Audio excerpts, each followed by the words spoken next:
Halo Sobat Denok Ayu semua, terima kasih karena masih setia menunggu video-video terbaru dari Denok Ayu Novel. Jangan pernah lupa ya untuk selalu subscribe, like, and comment, agar Denok semakin semangat upload videonya.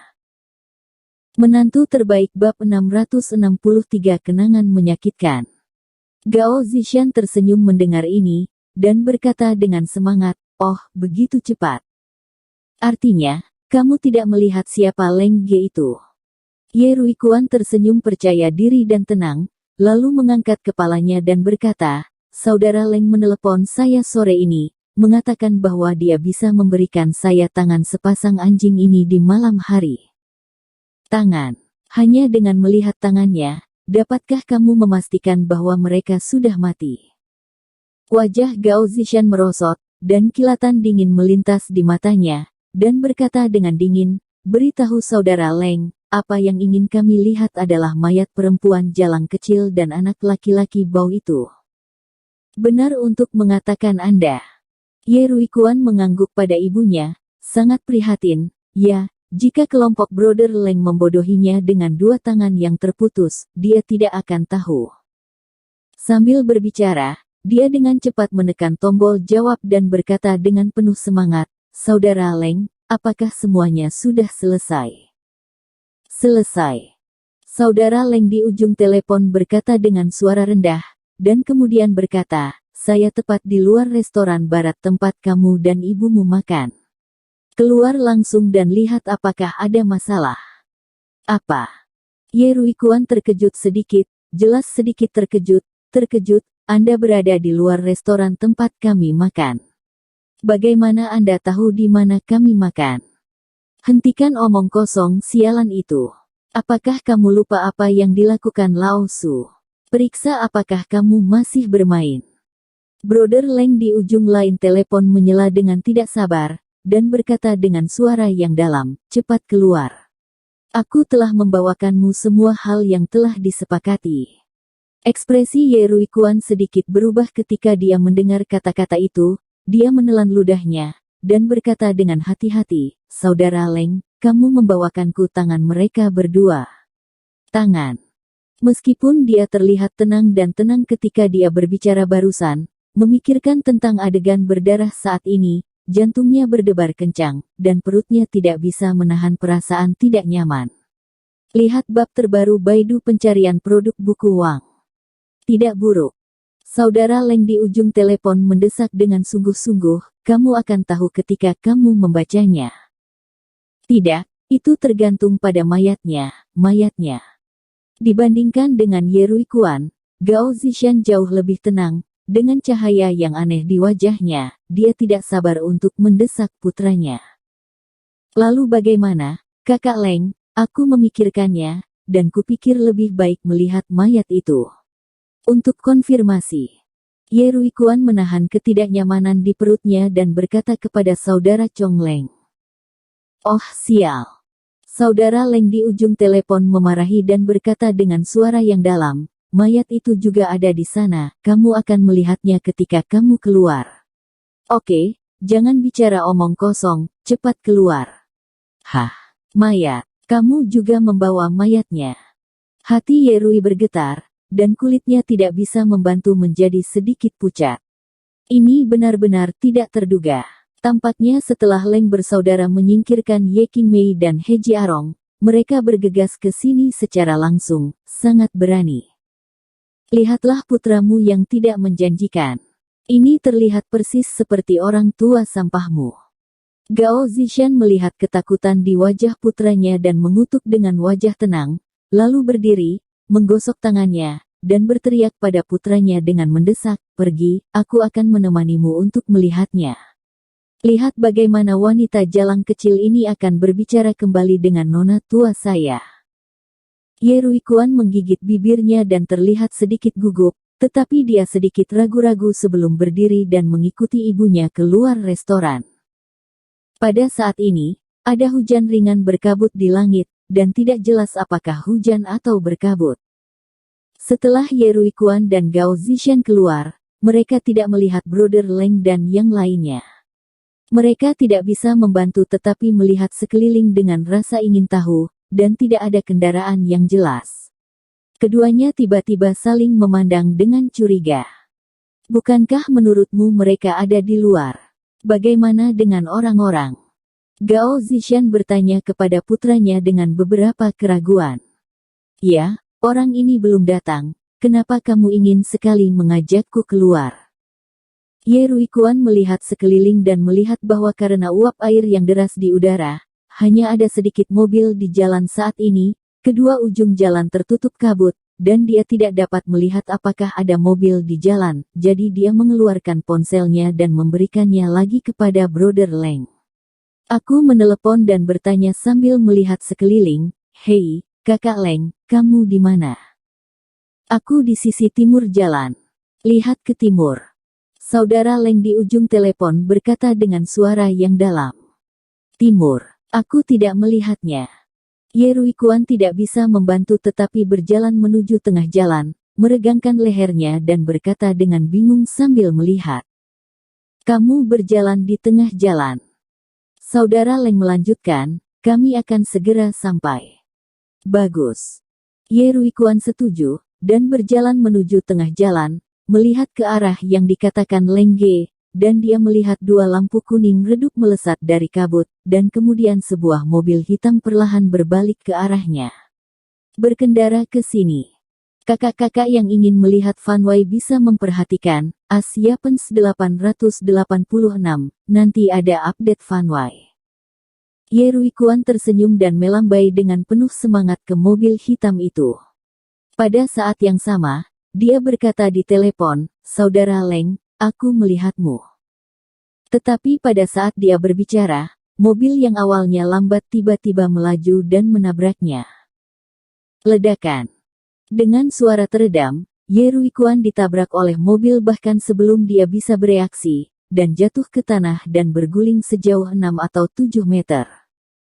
Tapi mobil hitam itu tidak berhenti sama sekali, dan berguling ke arah kaki Ye Ruikuan. Dengan dua suara tajam, kaki Ye Ruikuan tiba-tiba membungkuk di bawah roda, dia membanting, menggigil, memutar matanya dan jatuh ke tanah, dan tiba-tiba tidak ada gerakan. "Putra!" Gao Zishan menggigil tiba-tiba, berteriak, dan berlari ke arah Ye Ruikuan. Karena semuanya terjadi begitu cepat, ketika Gao Zishan bereaksi, putranya benar-benar pingsan. "Kuaner, Kuaner, bangun, Kuaner."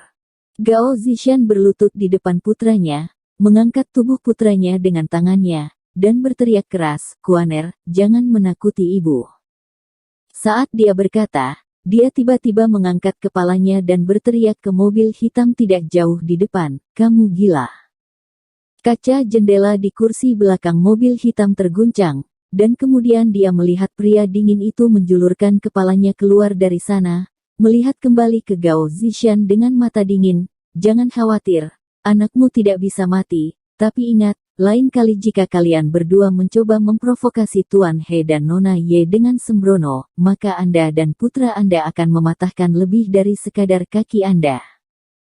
Begitu suara itu turun, pria dingin itu mengguncang kaca, dan kemudian mobil hitam itu dengan cepat menghilang ke dalam malam yang berkabut. Gao Zishan memandang dingin ke arah mobil hitam yang pergi, mengingat apa yang dikatakan Leng Junan barusan. Dia tidak bisa menahan rasa heran, dan lupa menangis sebentar. Bukankah dia mengeluarkan uang untuk meminta mereka menyelesaikan Ye Qingmei dan He Jiarong? Ini bagaimana penolong mengatakan bahwa mereka akan memberontak? Dia bingung. Bukankah Ye Qingmei seorang gadis berambut kuning? Bagaimana orang-orang dari grup Tianlang bisa bekerja untuknya dalam sekejap mata? Merayu. Pada saat ini, Ye Ruikuan di pelukannya tiba-tiba mengerang, jelas terbangun oleh rasa sakit. Nak, ibu akan mengirimmu ke rumah sakit, dan aku akan mengirimmu ke rumah sakit."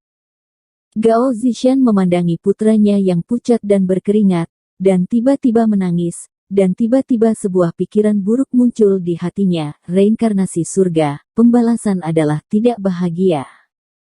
Gao Zishan kesakitan. Tetapi Lin Yu dan Ye Qingmei senang, berbicara dan tertawa bebas. Lin Yu dan Hu Qingfeng menjadi lebih spekulatif, dan mereka minum lebih banyak anggur. Namun, volume minuman Hu Qingfeng sangat baik. Dia minum hampir 2 kati anggur putih, dan pidatonya masih sangat teratur, hanya dengan sedikit mulut. Itu hanya mengambang. Adapun Lin Yu, dia sudah minum pil anti-alkohol yang dikembangkan sebelumnya karena kurangnya alkohol. Jadi meskipun dia minum sama dengan minuman Hu Qingfeng, dia tidak memiliki sedikit pun mabuk di wajahnya. Saudara Hu, karena kita berdua mengobrol dengan spekulatif hari ini, aku ingin mengatakan sesuatu sekarang. Lin Yu mengambil segelas anggur dan tersenyum pada Hu Qingfeng, berencana untuk langsung ke intinya. Saudaraku He, ini salahmu, ada apa, kamu? Kamu tidak perlu menyembunyikannya. Tapi itu tidak masalah. Hu Qingfeng menepuk dadanya, tersenyum, dan berkata dengan berani, selama aku. Apa yang dapat dilakukan Hu Qingfeng, aku akan melakukan yang terbaik untuk. Dimanapun aku bisa. Lin Yu mengangguk dan tersenyum, dan bertanya, Saudara Hu, pernahkah kamu mendengar tentang organisasi Shenmu dan Liga Master Pedang?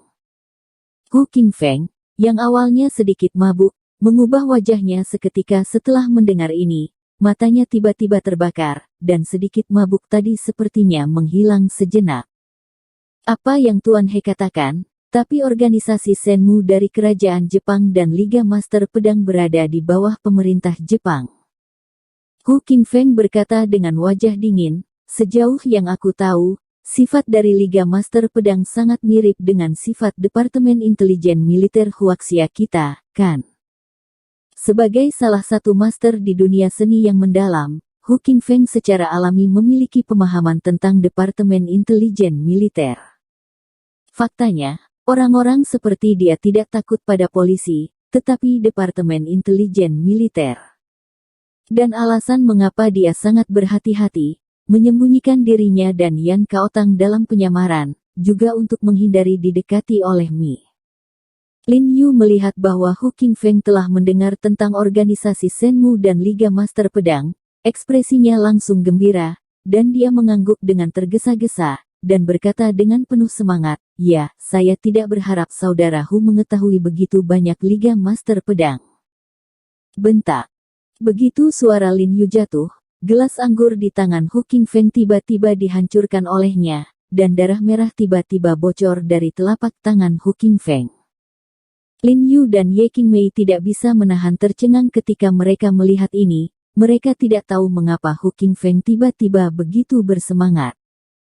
Bahkan Bai Rentu yang acuh tak acuh tidak bisa membantu tetapi melirik ke arah Hu Qingfeng dengan rasa ingin tahu, dalam kesannya, dia adalah pertama kalinya dia melihat rambut Hu Qingfeng diledakkan. Kebencian yang dalam, bagaimana Hu berani melupakannya dengan mudah. Hu Qingfeng menyipitkan matanya dan menggertakkan giginya dengan dingin, matanya penuh kebencian. Lin Yu tampaknya telah menebak sesuatu dari ekspresi Hu Qingfeng, dan bertanya dengan suara rendah, Saudara Hu, maksudmu? Kebencian apa yang kamu miliki dengan Liga Master Pedang? Saudaraku He, kamu bukan orang luar, dan Hu tidak menyembunyikannya darimu. Hu Qingfeng menoleh dan bergegas ke arah Lin Yu dan berkata, meskipun Hu memiliki nama belakang Hu dan mengaku sebagai keturunan Hu Busi, tetapi tidak ada hubungan darah antara Hu Busi dan aku. Tidak ada hubungan darah. Lin Yu sedikit terkejut, sedikit tidak jelas. Ya, ayahku memang cucu Hu Busi, tapi aku bukan anak ayahku, dia yang mengambilnya di tahun-tahun terakhirnya. Hu Qingfeng bergegas ke pertarungan Lin Yu, meskipun kami bukan ayah dan anak, kami lebih baik dari ayah dan anak. Ayah saya melihat bahwa saya memiliki bakat yang berbeda, dan dia tidak memiliki keraguan tentang teknik magis dan keterampilan mendalam yang diturunkan oleh kakek saya Hu Busi. Berikan padaku. Lin Yu mengangguk dengan sungguh-sungguh, dia benar-benar tidak menyangka bahwa Hu Qingfeng bukanlah keturunan nyata dari keluarga Hu. Teknik dan keterampilan mendalam dari pena ajaib ini adalah pusaka keluarga Hu kami, tetapi... Dan justru karena pusaka ini, ayah dan ibuku, yang telah merenggut nyawa mereka. Hu Qingfeng tiba-tiba tersedak saat dia berbicara, meninju-tinjunya dengan erat, matanya memerah. Pria berdarah besi berusia 30 tahun ini tidak takut ditambahkan ke tubuhnya, tetapi langsung dihancurkan oleh ingatan lama hingga air mata di matanya. Melihat ekspresinya, Lin Yu dan yang lainnya langsung terdiam, dan tidak tahan untuk mengganggunya. Saudaraku Ho, jangan menyembunyikannya darimu, mereka yang membunuh orang tuaku saat itu adalah iblis kecil dari Sword Master League. Hu Qingfeng mengertakkan giginya, matanya meledak dengan kebencian yang besar, dan meremas gelas anggur yang hampir pecah di tangannya lagi. Dia tidak peduli dengan rasa sakit di tangannya. Dia berkata dengan kebencian, mereka menemukan ayahku saat itu. Untuk teknik pena ajaib dan teknik misterius yang ayahku bersumpah sampai mati untuk tidak mengajari mereka, tapi ibuku khawatir tentang keselamatan ayahku dan memberi mereka beberapa teknik misterius yang tersisa. Tapi, setelah mengatakan ini, suara Hu Qingfeng tercekat lagi, ekspresinya sangat sedih, air mata di matanya lebih banyak, dan dia mengangkat kepalanya dengan keras, sehingga air mata di matanya tidak mengalir. Nanti, mereka masih membunuh paman dan bibi, kan? Wajah Lin Yu berat, dan dia berkata dengan lembut, dia bisa merasakan perasaan sedih Hu Qingfeng. Binatang buas ini. Hu Qingfeng berteriak dengan marah dan menamparkan gelas anggur di tangannya di atas meja. Air mata di matanya tiba-tiba tergelincir, kami memiliki 12 orang di keluarga Hu, dan tidak ada yang selamat.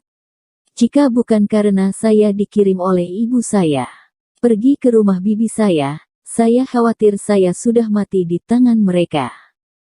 Saat dia berbicara, dia tidak bisa menahannya lagi, dan air mata di matanya tiba-tiba mengalir. Mendengarkan apa yang terjadi pada Hu Qingfeng, Bai Rentu melihat wajah Hu Qingfeng yang berlinang air mata, tanpa ekspresi sedikit pun di wajahnya. Tetapi tiba-tiba ada rasa dingin yang besar di matanya, dan dia mengeluarkan belati di tangannya dengan cepat. Lempar ke depan Hu Qingfeng. Dengan ledakan yang teredam, belati itu tiba-tiba tersangkut di atas meja di depan Hu Qingfeng. Apa gunanya menangis? Sekarang, aku akan memberimu kesempatan untuk membalas dendam, jangan lakukan itu. Ratusan orang Tu dengan dingin berkata kepada Hu Qingfeng.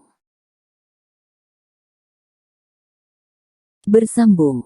Terima kasih sahabat Denok yang sudah mendengarkan video ini. Jangan lupa like, comment, and subscribe ya. Terima kasih.